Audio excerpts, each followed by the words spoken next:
Well, my friends, and welcome to today's video break. I think this one's going to relate to a lot of people. Psalm 55, verse 2 and 3 says, "Hear me and answer me. My thoughts trouble me, and I'm distraught because of what my enemy is saying, because of the threats of the wicked. For they bring down suffering on me and assail me in their anger." Now, you're thinking, well, wait a minute. Not all of that apply. I get it.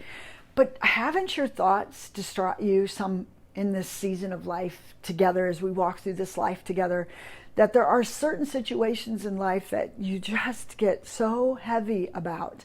And for David, it was because his enemies were chasing him and people were threatening his life. You know, there were immense amount of people that were attacking him. We might not have physical attacks, but we certainly have spiritual attacks. And one of the enemies that I think that chases us down, and I've talked about this often, is just that enemy of fear, that enemy of anxiety, that enemy of, let's get you all stirred up, Christians. Let's get you all wondering what's going to happen next. And maybe some of us are even imagining what's happening next, and so our imagination's gone wild. But what if God is saying, I don't want you, what if the enemy that was after you was bigger than the enemy of the virus, but the enemy of fear? The enemy of discouragement, the enemy of frustration, the enemies of turning your attention away from God and onto the world's news and getting fearful. I mean, aren't those big enemies, the enemies that are after our soul? When God is saying, David just wanted God to answer him. He wanted to be relieved from his enemies. He wanted God to rescue him. We all want God to rescue us, but maybe the biggest rescue that God has for us right now, the largest thing, the component that he can pour down into your life, is his very presence, is his very peace, that he wants to not, the waves are there, yes, but he invites us to walk on them with him, not to sink under the pressures of what's happening around us.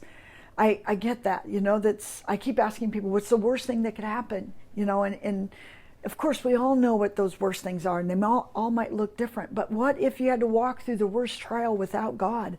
Friends, God is present. He is our shepherd. He's leading us beside still waters. And even though we might walk through this valley of shadow of death, we're going to fear no evil. And so fear is what chases us into this uncertainty place. Of course it's uncertain. Of course.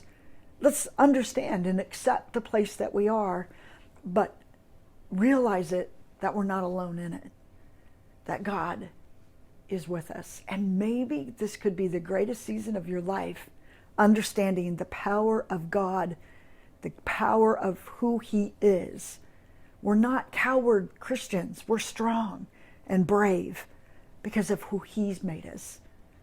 So don't be timid. Be bold and courageous as you walk through this season, because he's with you. Be blessed, my friend.